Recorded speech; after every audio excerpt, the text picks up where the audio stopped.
La primera parte de la predicación de esta mañana, Dios puso en mi mente y mi corazón hablar de varios versículos, pero especialmente cada uno de estos versículos tocan el tema del agradecimiento. El tocar este tema en esta primera parte del mensaje es porque nosotros, cada uno de nosotros, aun si no conocemos a Jesucristo como Salvador y Señor, debemos reconocer que la vida es una bendición y que hay un Dios soberano que tiene control. Aunque yo no lo acepte, Él tiene control. Y mi deber, aún más como hijos de Dios, es reconocer que Dios me sostiene, Dios provee, Dios me cuida, Dios me protege. Y en forma particular y aplicándola a la iglesia, Dios ha guardado, ha protegido, ha sostenido a la iglesia. Él ha sido fiel en todo ese tiempo, en todo momento, tanto como iglesia y en forma personal y en forma familiar, hemos visto el poder de Dios. Por eso la primera parte del mensaje tiene que ver con ser agradecidos. Ahora bien, el tema general del mensaje es agradecido y confiando en Dios, me involucro en mi iglesia. Primera Tesalonicenses 5:18, por favor, el primer versículo que vamos a ver, es un versículo que ustedes y yo conocemos. Pablo en este capítulo número 5 toma el tiempo de darnos una lista un poco larga de cosas que ustedes y yo tenemos que hacer. Y es como que Pablo está despidiendo a los hermanos y les dice, les pido un favor, hagan esto. Y entre esa lista aparece el versículo 18 que dice, en la versión Reina Valera dice, dad gracias en todo, porque esta es la voluntad de Dios para con vosotros en Cristo Jesús. La Nueva Traducción Viviente dice, sean agradecidos en todas circunstancias, pues esta es la voluntad de Dios para ustedes, los que pertenecen a Cristo. La traducción en lenguaje actual dice, den gracias a Dios en cualquier circunstancia. Esto es lo que Dios espera de ustedes como cristianos que son. He dividido este versículo en tres partes. La primera parte tiene que ver, debo dar gracias o debo ser agradecido. Lo primero que Dios me pide y nos pide a cada uno de nosotros es que podamos ser agradecidos.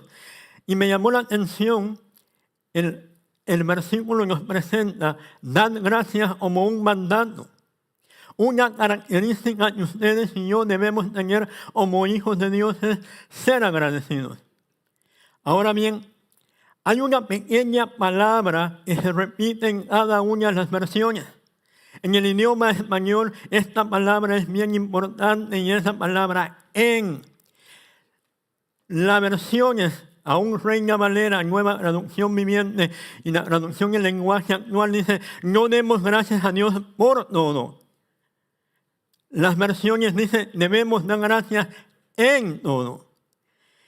Cuando usted mira la definición de esta preposición en, denota en qué lugar, en qué tiempo y en qué modo se realiza esa experiencia.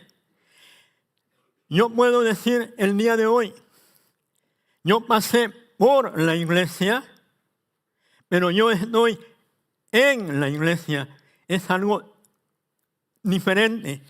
Una de las bendiciones que tenemos al estudiar el idioma español también es que, al igual que el francés, es un poco complicado. Pero esa preposición en ubica en esa situación específica, yo soy agradecido. Sea buena, sea mala, sea difícil, Dios me pide, en esa situación, yo sea agradecido. El día de hoy, aquí en el templo, estamos agradecidos por la fidelidad de Dios. Ahora bien, la nueva traducción viviente dice, en toda circunstancia. La traducción en lenguaje actual dice, en cualquier circunstancia. ¿Por qué menciono en esta mañana lo que dice cada una de estas versiones? Amados hermanos, es porque a veces hay circunstancias buenas, agradables, pero también hay circunstancias difíciles. Y nosotros somos testigos como familia eclesial. En nuestra iglesia ha pasado por circunstancias buenas, pero también ha pasado por circunstancias difíciles. Pero aplicándolo también a nuestras familias. Nosotros somos testigos como miembros de la iglesia. Familias han pasado por buenas circunstancias, pero también han pasado por malas circunstancias. Pero en todas ellas, Dios ha sido fiel. Ahora bien, el Salmo 34, 19 dice: muchas son las aflicciones del justo, pero de todas ellas lo librará Jehová. El escoger este pequeño salmo es para confirmar, amados hermanos, ustedes y yo podemos tener aflicciones, pero la promesa de nuestro Dios Todopoderoso permanece para siempre. Él nos librará de cada una de ellas. Muchas veces nosotros utilizamos, digamos, una palabra bastante conocida, es: no seas ingrato. Luego, debo ser agradecido porque esta es la voluntad de Dios. Una pregunta común que nosotros nos hacemos es: ¿cuál es la voluntad de Dios? Y quiero decirte en esta mañana fácilmente, una parte de la voluntad de Dios es que tú y yo seamos agradecidos. El verso no lo puede decir tan claramente. La voluntad de Dios para ti y para mí es que seamos agradecidos. No me da opción. Es el deseo y el anhelo de Dios que tú y yo seamos agradecidos. Pero leyendo 2 Timoteo capítulo 3 del 1 al 6, y en esta mañana solo leo los versículos 1 y 2, vean cómo van a ser las personas en los últimos tiempos. Dice: también debes saber esto, en los postreros días vendrán tiempos peligrosos, porque habrá hombres amadores de sí mismos, avaros, vanagloriosos, soberbios, blasfemos, desobedientes a los padres, ingratos, impíos. La lista continúa, pero yo solo quiero hacer énfasis en una palabra. Está antes de finalizar el verso 2. Es la palabra ingratos. Muchas veces, como lo dije anteriormente, utilizamos esta palabra. Pero veamos lo que dice el diccionario que significa la palabra ingrato. Desagradecido, que olvida o desconoce los beneficios recibidos. Y al mismo tiempo dice antónimo, agradecido. Cuando yo no soy agradecido, me paso al papel de ser un ingrato. No aprovecho la oportunidad para decir gracias. Ahora bien, como hijos de Dios, no podemos pasar por alto o aún tratar de desconocer cómo Dios nos ha guardado, sostenido, nos ha provisto, etcétera, hasta el día de hoy. La voluntad de Dios para mi vida y para tu vida es ser agradecido. Salmo 103, 2 dice: bendice alma mía a Jehová y no olvides ninguno de sus beneficios. Amado hermano, amada hermana, no olvidemos todas las bendiciones y beneficios que Dios nos ha dado en toda nuestra vida. Él ha sido fiel y seguirá siendo fiel. Y la última parte del versículo de 1 Tesalonicenses: debo ser agradecido porque soy un hijo de Dios. Reina Valera dice: para con vosotros en Cristo Jesús. Nueva Traducción Viviente dice: para ustedes los que pertenecen a Cristo Jesús. Traducción en lenguaje actual dice: lo que Dios espera de ustedes como cristianos que son. En esta mañana yo le puedo hacer a cada uno de ustedes 3 preguntas. ¿Quiénes están en Cristo? ¿Quiénes pertenecen a Cristo Jesús? Y la última, ¿quiénes son cristianos? Y si usted me responde por lo menos a una de ellas, el pasaje de 1 Tesalonicenses 5:18 te dice, la voluntad de Dios para ti y para mí es ser agradecido.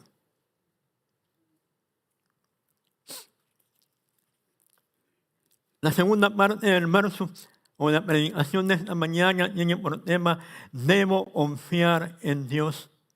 Es un salmo bien conocido, el Salmo 37:5. Reina Valera dice en el Salmo 37:5, encomienda a Jehová tu camino y confía en Él y Él hará.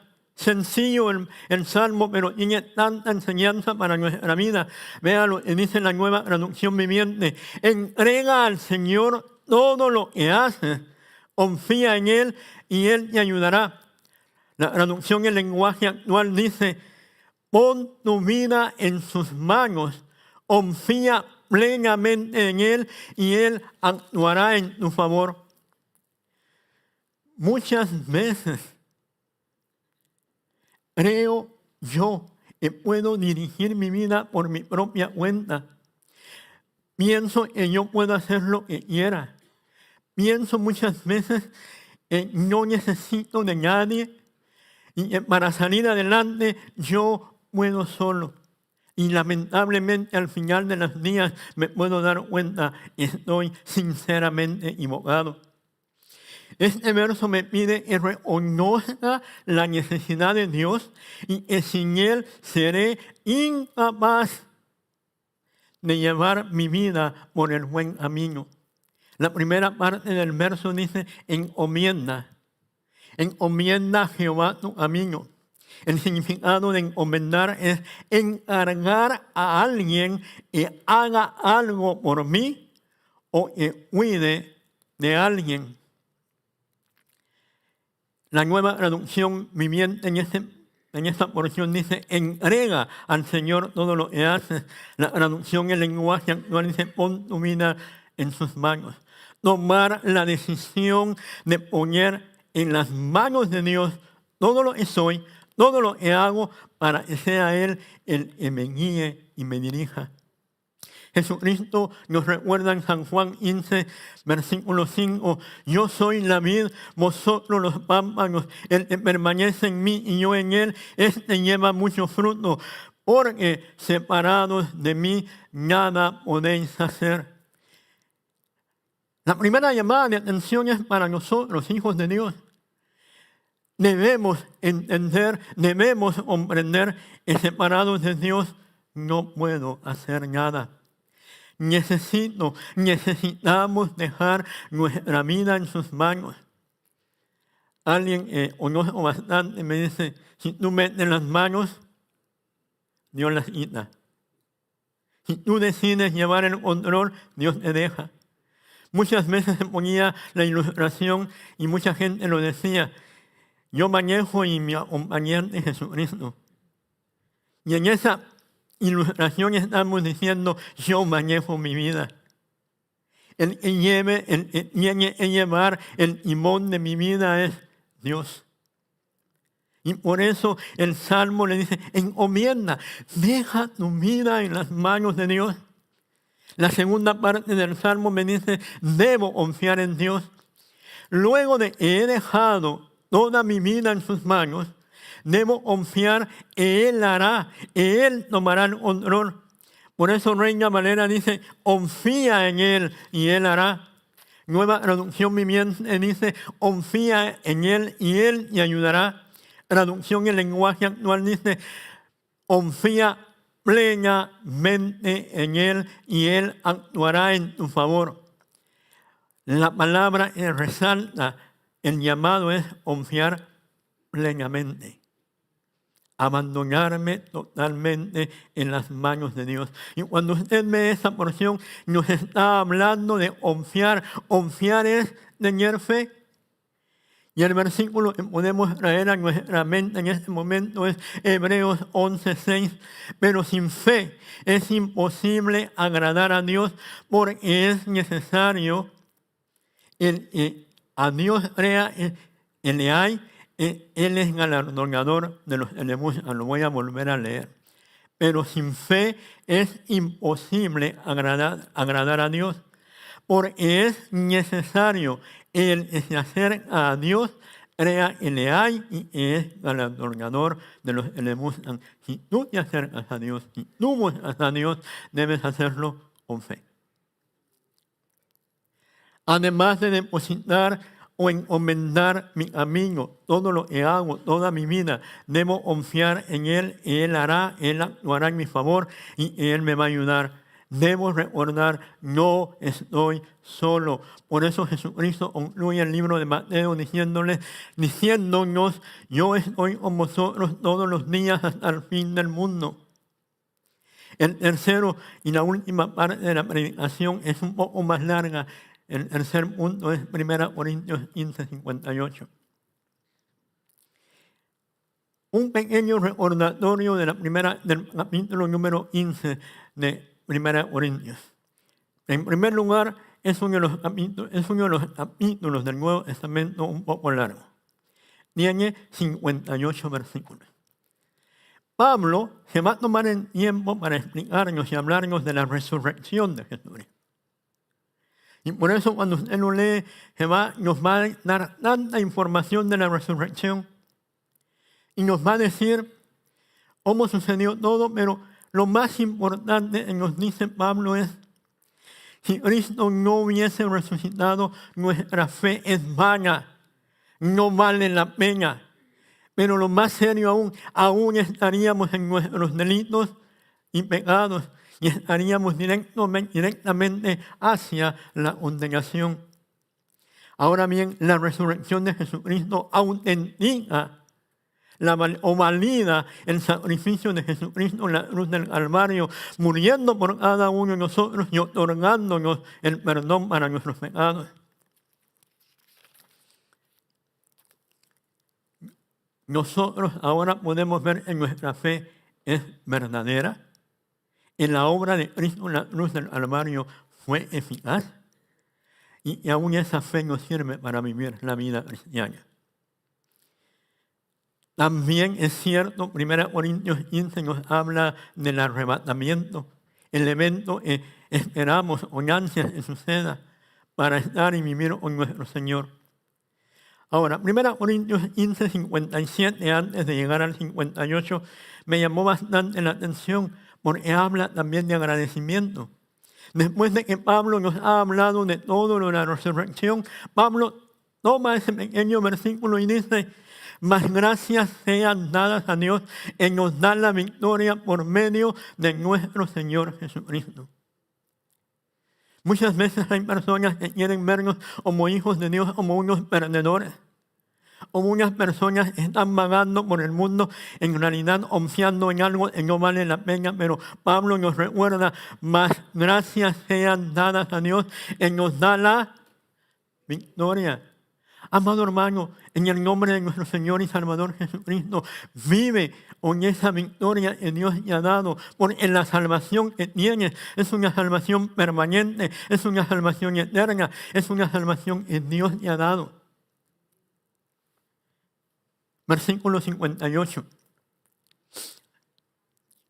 Así que, hermanos míos amados, están firmes y constantes, creciendo en la obra del Señor siempre, sabiendo que vuestro trabajo en el Señor no es en vano. Nuevamente el idioma español nos ayuda bastante para emprender cómo es que Pablo, después de 56 versículos, empieza el versículo 58 con el así que. Cuando usted ve en el diccionario esa palabra así que introduce una deducción, una consecuencia o introduce un resultado de todo lo que se ha dicho anteriormente. Si mi fe tiene validez, si Cristo resucitó, y me ha dado vida eterna para vivirla de acuerdo a su perfecta voluntad, dependiendo de Él y confiando en Él. Hay varias cosas que Pablo nos va a pedir. Por lo menos son 3 o 4 cosas que Pablo nos va a pedir. Ahora bien, la primera parte del verso, vean cómo Pablo se dirige. Nos habla, dice, como hermanos en la fe. Es cierto. La conclusión de 1 Corintios 15, 58 es para ti y para mí, que conoces al Señor Jesucristo como Salvador y Señor. Dice, nos habla como hermanos en la fe. Número 2, nos habla en el vínculo perfecto del amor. Hermanos míos amados. Yo creo que cada uno de nosotros nos gusta que nos hablen de esa forma. Hermano mío amado. Y Pablo toma ese tiempo para decirnos. Ahora bien, después de decirnos que somos hermanos, que somos amados, viene el verbo en maneja todas las otras frases. Estad firmes. El verbo es estar y el verbo nuevamente está en imperativo. Si eres un hijo de Dios, si eres un hijo que goza de la bendición de la salvación, la orden, el mandato que nos presenta Pablo en este momento es estar primeramente firmes. Leyendo el diccionario dice, cuando uno ve la palabra firme se entiende que no se mueve por estar bien apoyado, bien sujeto. Muchos creen que Pablo cuando habla de estar firmes tiene la idea del soldado romano. Si alguien tenía la experiencia de saber y conocer a un soldado romano era Pablo. La palabra nos dice que estaba atado a ellos todo el día. Ahora bien, Pablo sabía por experiencia personal que un soldado está en guardia, está atento, está alerta y se mantiene en su lugar. Y vean, solo esta palabra firme nos dice, debo como hijo de Dios mantenerme en mi lugar, en mi posición. No me debo mover de ese lugar. Efesios 4:14 nos dice lo siguiente, así ya no seremos niños fluctuantes llevados por doquiera de todo viento de doctrina, por estratagema de hombres que para engañar emplean con astucia las artimañas del error. Pablo siempre está interesado en sus oyentes y en este momento cada uno de nosotros ya no seamos niños fluctuantes llevados por doquiera de todo viento de doctrina, por estratagema de hombres que para engañar emplean con astucia las artimañas del error.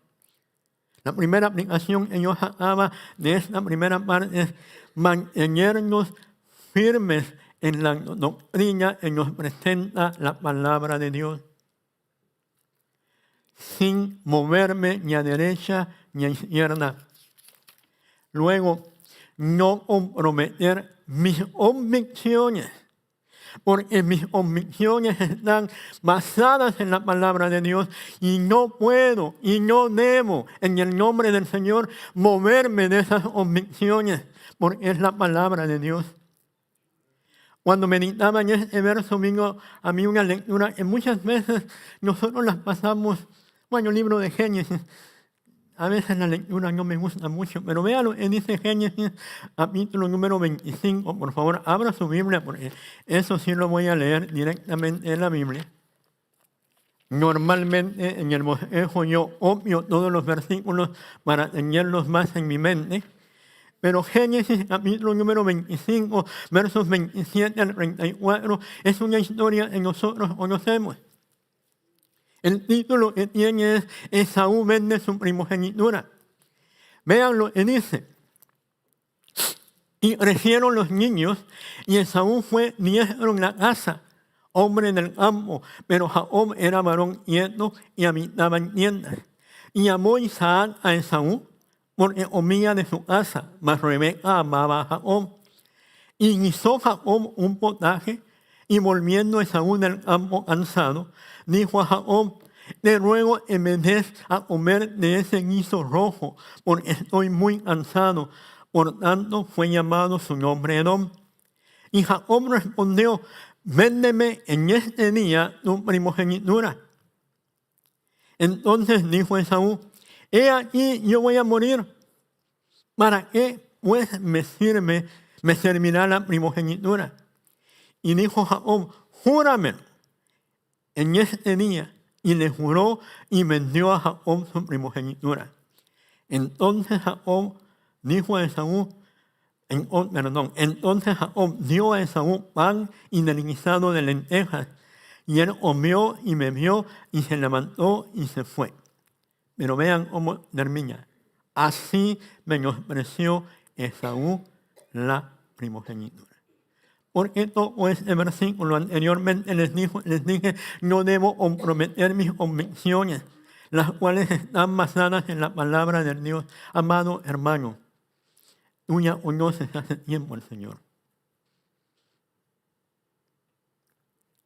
No vendas tus convicciones por un plato de lentejas,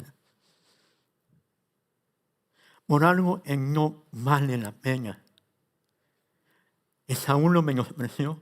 Y quiero decirte, y una aplicación que hacía para mi vida, cuando yo vendo mis convicciones basadas en la palabra de Dios, estoy despreciando lo que yo soy, los privilegios que tengo. Esaú despreció los privilegios que tenía. Tenía derecho a doble herencia, a doble porción de la herencia por ser el primogénito. Amado hermano, en el nombre del Señor, estemos firmes. Porque hay hombres y aún se hacen llamar cristianos, están dispuestos para engañarte y sacarte la convicción que tú tienes basada en la palabra para que hagas todo lo contrario que está en la palabra.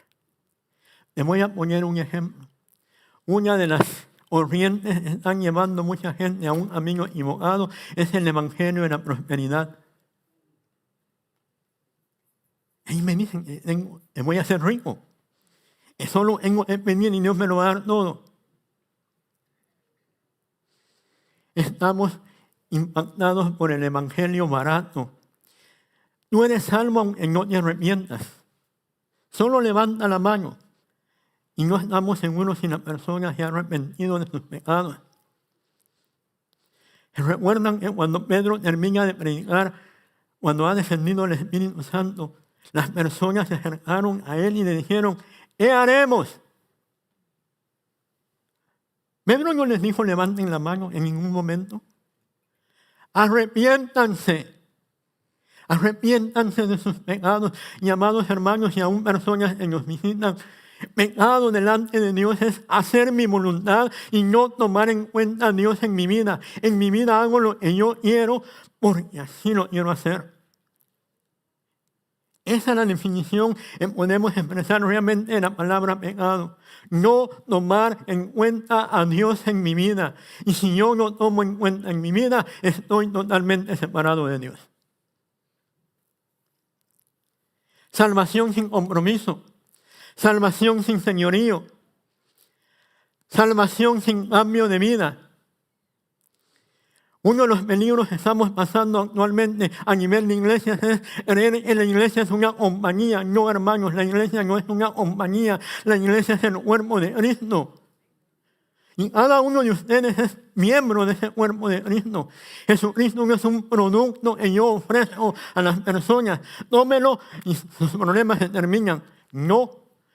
Tengo que arrepentirme de mis pecados y reconocer que necesito de Él para vivir la vida que Él desea que yo viva. Estemos alertas, no vendamos nuestras convicciones por un plato de lentejas. Algo que me llamaba la atención, ¿puedes vivir la vida sin límites? No. Amados hermanos padres de sus hijos pequeños, si tú no les pones los límites, Dios se los va a poner. Y vamos a sufrir mucho. Estamos viviendo una época en la iglesia, su misión es impactar el mundo. Pero lamentablemente hemos dejado el mundo impacte en nuestras iglesias. Estamos tratando también de que usted se sienta bien, que sea confortable, no tenga pena, hermano, viva como quiera. No, nos preocupa su vida. Nos preocupa saber cómo está su relación con Dios. No para hablar de usted, sino porque nos preocupa en un momento determinado de nuestra vida Jesucristo nos va a llamar a rendir cuentas. El trabajo que tengo en estos tiempos, cada día me recuerda y hay algo que va a suceder muy cerca y yo no lo sé cuándo. Cuando el Señor me llame a su presencia y tenga que rendir cuentas delante de Él. Y algo que a veces, aún en el ministerio cristiano, se está haciendo, el fin justifica los medios, hermano. No, hermano. Si lo que voy a hacer es pecado, no lo puedo hacer, aunque sea para algún beneficio. El fin no justifica los medios. Concluyo esta parte. Hermano, no vendamos nuestras convicciones y nuestros valores por un plato de lentejas. Seguimos. Lo otro que Pablo nos pide es ser constantes. De la palabra constante está la palabra constancia. La palabra constancia quiere decir ser tenaz, perseverante, continuo. Muchas veces en el mes de enero, así como las personas van y se inscriben en un gimnasio, y en el mes de febrero se terminó la emoción, muchas veces en el mes de enero nosotros empezamos a leer la Biblia. Este año sí. Este año me leo la Biblia. Solo son 3 capítulos diarios. ¿Qué sucede? Primera quincena, muy bien. Segunda quincena, ya no lo hice. Llegamos al mes de mayo, ya no lo estamos haciendo. La Biblia me pide ser constante, ser perseverante. Una persona, un hijo de Dios, debe mantenerse constante en su fe, a pesar de toda circunstancia. Número 3, creciendo en la obra del Señor siempre.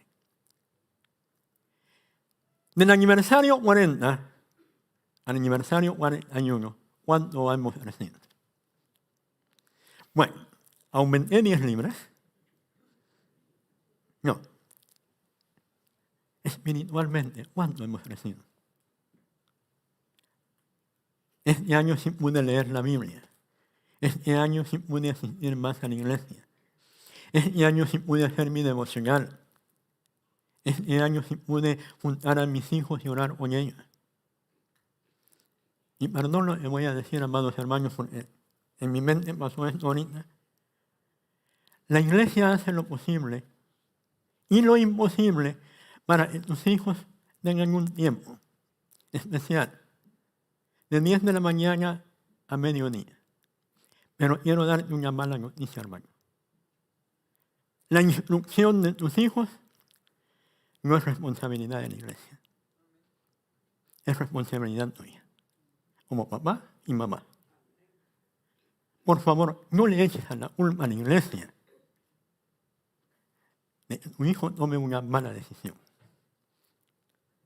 Los responsables, y nosotros lo hemos sabido, somos nosotros como padres. ¿Y cómo va a ser más fácil? Te lo voy a decir. Porque es que muchas veces, bueno, voy a poner el ejemplo. El horario de escuela dominical de niños era de 9 de la mañana a mediodía. Se quitó una hora, ¿por qué? Porque los niños no van a venir solos, hermanos. Es necesario que papá y mamá traigan a sus hijos a la escuela dominical. Luego, es de 10 a 12. Si ustedes van allá arriba, se van a dar cuenta que de 10 a 11, tal vez hay 12 niños. Pero de 11 a 12 ya hay 20 niños más. ¿De quién es la responsabilidad? Perdón, hermano, es tuya como papá y mamá. Yo te pido, por favor, ven a la escuela dominical, empieza a las 9 de la mañana. El llamado es crecer en la obra del Señor siempre. Y lo que me vaya a ayudar a crecer es oír la palabra, pero poner en práctica la palabra. La práctica de la palabra de Dios en mi vida diaria me lleva al crecimiento y a la madurez.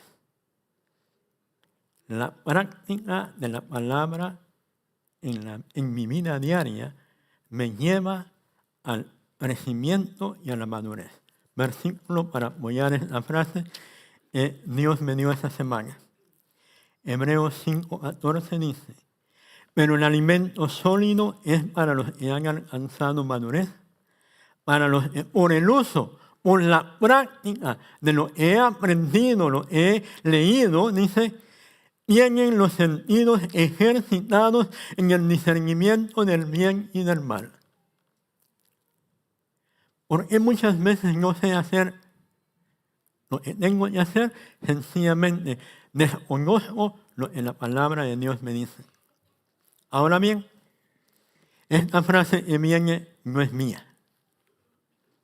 La frase dice, información sin transformación se queda únicamente en información. La palabra de Dios tiene que venir a nuestras vidas a transformarnos y no darnos información. Y en 3.4, la última parte del versículo dice, sabiendo el trabajo en el Señor no es en vano. El título del mensaje es, porque estoy agradecido, porque confío en Dios, me involucro en el servicio de mi iglesia. Amado hermano, Dios ha sido bueno, pero anhela que tú también involucres, anhela que tú también vengas y digas, yo estoy dispuesto a servir. Y algo el versículo dice, debes saber que el trabajo que tú hagas no va a ser en vano.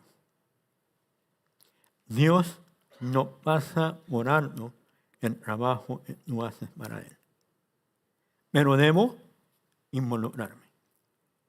Es como lo dije anteriormente, información sin transformación se va a quedar únicamente en información. Ahora, resumen de todo lo que hemos visto. Estamos iniciando el año 41. No sé si vamos a terminar el año 41 como en vida física. Lo que sí sé, que Dios existe, Él es eterno, Él no muere y Él sigue en control de nuestras vidas y de la vida de la iglesia.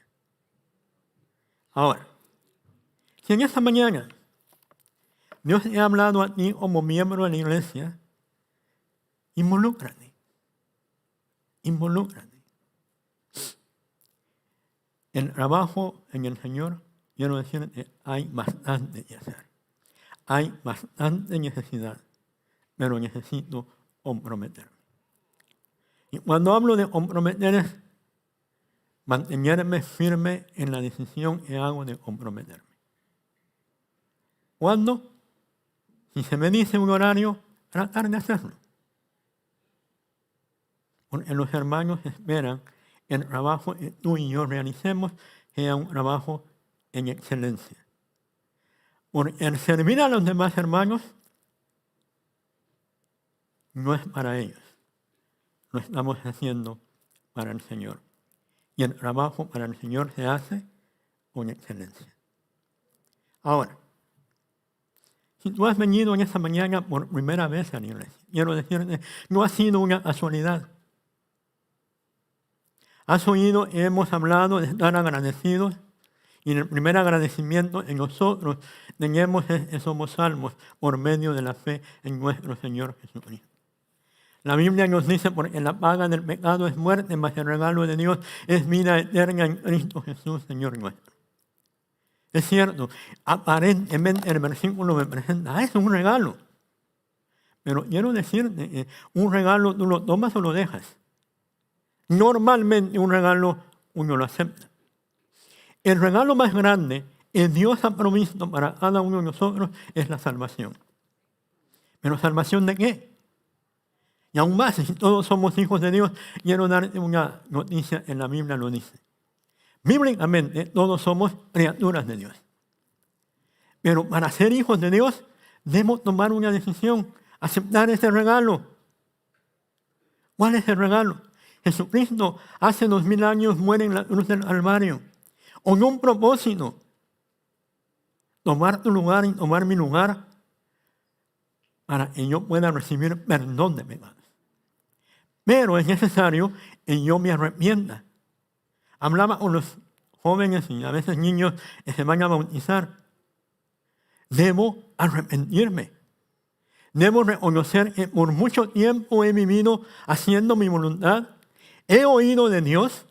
He tal vez asistido a alguna iglesia, pero nunca he tomado la decisión de recibir ese regalo.